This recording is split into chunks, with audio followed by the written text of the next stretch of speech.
Hello, and welcome back to Bumblebee, my true crime fanatics, skeptics, and, well, whoever you are. I'm sure you'll enjoy today's video on the top 10 daring escapes from history's most infamous prisons. Oh, geez, that was a long one. Gotta catch my breath real quick. Alright, breath taken. And speaking of, number 10 got to experience a breath of fresh air when his plan, well, hers, miraculously worked. It's the bearded lady. In 1715, Scottish nobleman and 5th Earl of Nithsdale, William Mack watches the Jacobites rebel in an attempt to restore the Stuarts to the British throne before eventually joining the uprising himself. He was then captured by the government troops during the Battle of Preston and sentenced to death for treason. And where did they keep him? The Tower of London. Cue the dun dun dun and the lightning. Or maybe not, actually. Fun fact, aristocrats on death row had comfortable lodgings, complete with servants and visitation rights, so that they could live their lavish lives, pampered until the end. A lot better than other prisons on this list, I assure you. The day before Maxwell's planned death in 1716, his wife Winifred manages to pull off the most ingenious plan of their time. She visited him at the tower with some of her gal pals. Together, under their unrealistically sized skirts, big because they're full of secrets, they had smuggled him a petticoat and a women's cloak. And on past visits, Winifred had brought makeup, a hat, shoes. The women then give Maxwell a 2000s movie montage makeover. Apparently, to quote, the Lord's eyebrows were very dark and thick. However, I had prepared some paint the color of Winifred's to disguise his with. I'd also brought an artificial wig the same color hair as hers, and I'd painted his face with white and his cheeks with rouge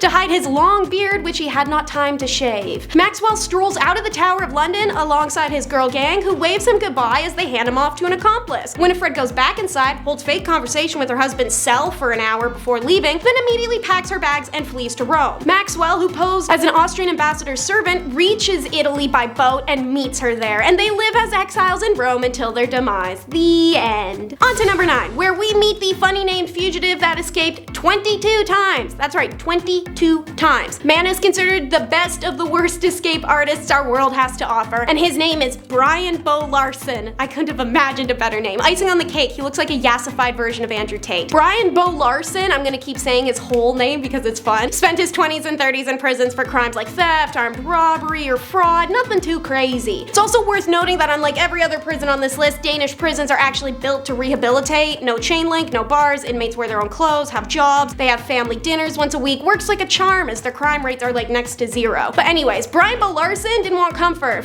He wanted chaos. Every time he's recaptured, they ship him off to a new high security prison, and Denmark is running out of the ones that he hasn't busted free from. One escape, he borrowed a bulldozer and crashed it through the prison wall, freeing himself and 13 others. He sawed the bars out of his cell windows with a hacksaw before using a rope ladder to climb down to the top of one roof to another and then jump 20 feet to the ground. Larson's most recent escape, and my personal favorite, reads like a TMZ article. In 2014, after escaping from prison again and consuming roughly all the substances in Denmark, Larson partied the night away with a local working girl. After discovering that walking was difficult, they figured, hey, driving only requires sitting, right? And the man who hadn't driven a car in years steals a car and then promptly crashes it into a tree. He hasn't escaped again since. Number 8 is the lady on the list, and she also has America's longest warrant. Officers remember Sharon Kinney as a master cabulator, something described by the author James Hayes. All they could do was just buy into whatever it was that Sharon was telling them. And she was convincing, and that's not to their discredit. When Sharon told you something, you were expected to believe it. She was that good. Sharon Kinney killed 3 people in the 1960s. The first was her own husband, James, and she insisted it was a Mirek, 200 grand in her lap that she used to buy a convertible and then sleep with the guy she bought it from. Deciding she wants a buy one get one deal, she kills the salesman's wife in an attempt to woo him. She sets herself up to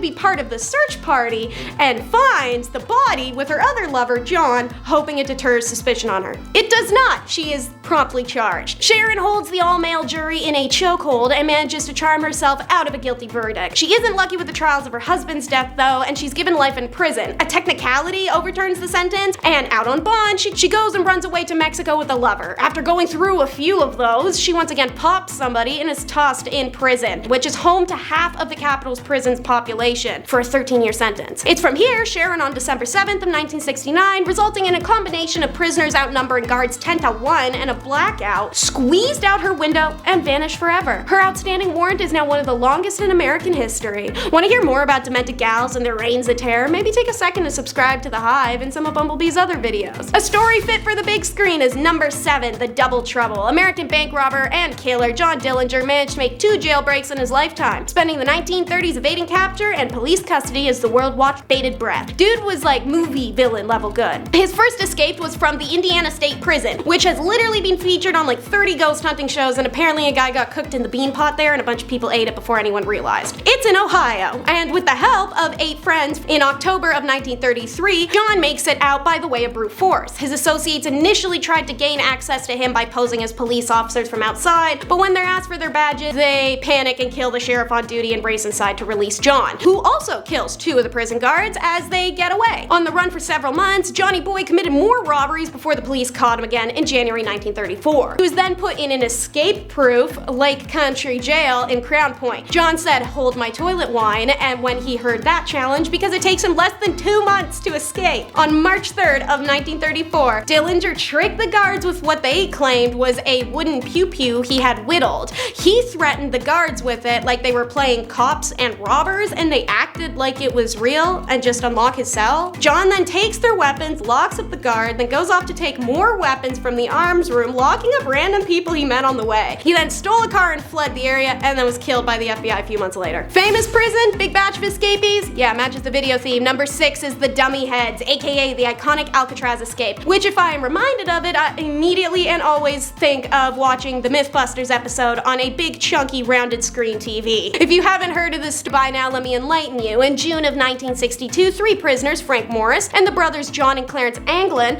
successfully escaped Alcatraz using a complex system of fake dummy heads, ventilation shafts, and an inflatable raft. Did they make it? I don't know. Did they live? Who can say? And seeing as the world loves a good mystery, this story has been turned into movies, debates, documentaries, and the aforementioned Mythbusters episode that did prove their escape across the bay could have actually been a success. They had spent weeks digging away at ventilation holes in their cells to make them wide enough to crawl through to reach the prison's actual ventilation shaft, leaving paper mache dummies of their heads that they'd made in the Alcatraz arts and crafts class. Psych, it was actually just dirty toilet paper and floor scum. And they put those in their cots to avoid arousing suspicion. Arriving at the island's edge, the men built a makeshift wrap out of contact cement and raincoats. The escapees were never heard of again, and a wide-scale manhunt revealed no sign of them. While some believe that they died in the attempt, other pieces of evidence, including a convincing photograph, a letter allegedly written by 83-year-old John Anglin, may prove otherwise. Number 5 channels some of the Alcatraz energy in this Shawshank knockoff. Glenn Stewart Godwin was trying to get by. He worked as a tool salesman, a construction worker, and a mechanic. After a long time of struggling, Godwin wakes up one day and thinks to himself, what if I just kill someone and take all of their money? Normal thoughts, who hasn't had those? Apparently Godwin's roommate, Frank Soto Jr. had them, because together they planned to rob the substance dealer and pilot, Kim Robert LaValle, who was once a friend of theirs. Godwin lures Kim back to their condo, where the robbery immediately is disastrous and becomes like a Street Fighter brawl that ends with Kim dead. Godwin and Frankie load up their old pal and send him off fight style, setting the body and the truck it inhabited on fire in the desert. Naturally, a bonfire that smells a little funky raised attention, and it takes next to no time for Godwin to catch a charge and end up with life in prison. In 1987, after a failed escape from Cali prison, Godwin has moved over to Folsom State Prison, a maximum security where Johnny Cash pulled up and performed sometimes, but it was also known for being a literal hellhole. Laura Sullivan of the National Public Radio says the costs of housing prisoners barely registered in the state's budget. It's from here that Godwin makes his final escape with the help of his wife and former cellmate and goes to Mexico,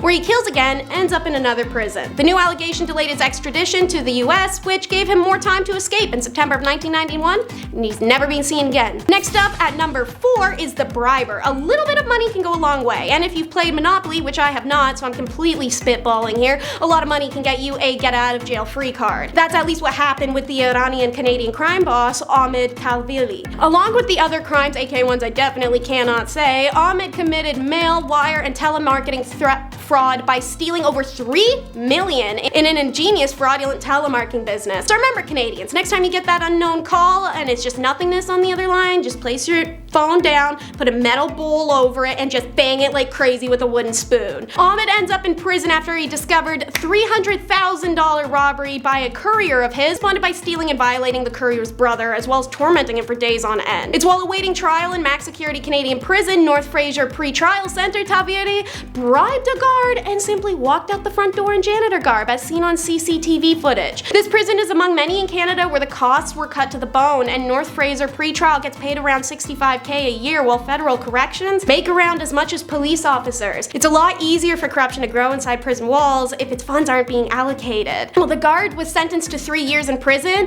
Palvilli remains at large to this day, and in 2008 he was named one of the world's 10 most wanted fugitives. Number 3 is the Netflix star Joaquin Guzman Loretta, otherwise known as El Chapo, was a notorious Mexican mob boss and the leader of the Sinaloas. He's also famously escaped from 2 separate high-security Mexican prisons and taken a picture outside of the White House for funsies while being on the FBI's most wanted. Suffice to say, dude's kind of a legend. El Chapo was arrested in 1993 and sentenced to 20 years in prison in Mexico's Punta Grande, which normally would have been a nightmare, but for the rich and respected criminal, he paid off many of the prison staff in exchange for privileges like volleyball, women, good food, comfy undies, and continued to run his criminal enterprise from the inside until he was bored and rested. Then in 2001, El Chapo jumps into some laundry carts with the help of some homies and gets wheeled right on out the prison doors, allegedly. It's highly debated if he was able to just walk out because of how corrupt it got. Anyways, El Chapo remained at large until 2014 when he was recaptured and sent to the Antipalano prison, the highest security penitentiary in Mexico. The same rodeo until he slipped through a hole in the shower of his cell and fled through a tunnel in July 2015, fitted with lighting and ventilation that had been dug by his associates.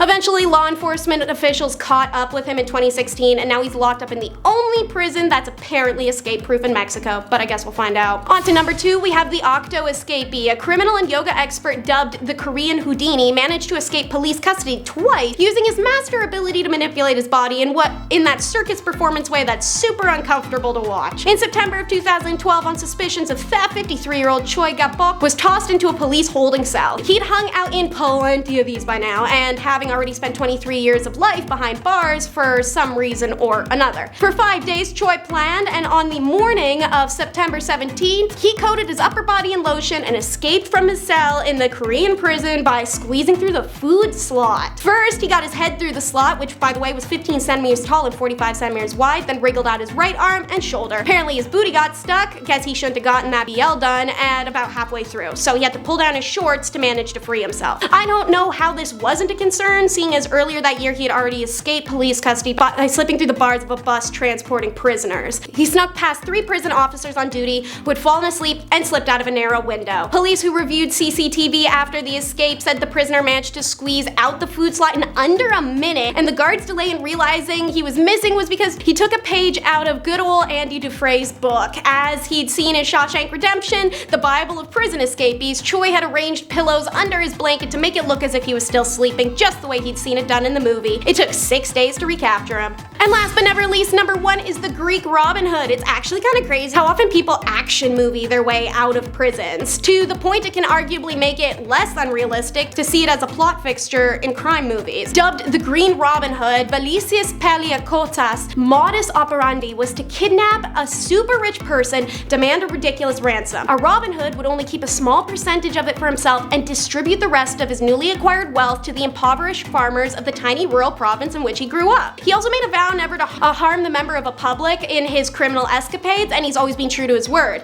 Even the people who were held for ransom by him have come forward to give the vocal equivalent of a positive Google review. He was very polite and respectful to them while they were in captivity, and that it was pretty much the most pleasant kidnapping they'd ever experienced. In 1995, Basilius was finally caught by the fuzz. Convicted of robbery, arms charges, and a few other things, he's hauled off to a federal nightmare penitentiary known as Korydallos Prison, which, to quote, this place is like a mix between Andersonville, Oz, and the stupid plastic box they keep Magneto inside of in the X-Men movies. The warden is a hard-ass son of a B-word, and the guards don't give a crap, and people go inside the facility, never come out. Except our hero. In 2006, 2 accomplices hijacked a sightseeing helicopter and busted him out. The guards never intervened as they believed it was a scheduled visit from prison inspectors, and despite being recaptured, he escaped for a second time in 2009, once again using a helicopter that flew off into the sunset as other prisoners literally cheered. According to the pilot that was taken hostage of that one, our story's hero and his associates left the chopper and drove off on totally sweet motorcycles to an undisclosed location, popping some bitchin' wheelies on the way. He is still at large. Alrighty, thank you once again for tuning in, and I sure hope you enjoyed. Be sure to like and subscribe to see more from us, and until next time, comment down below which escape impressed you the most.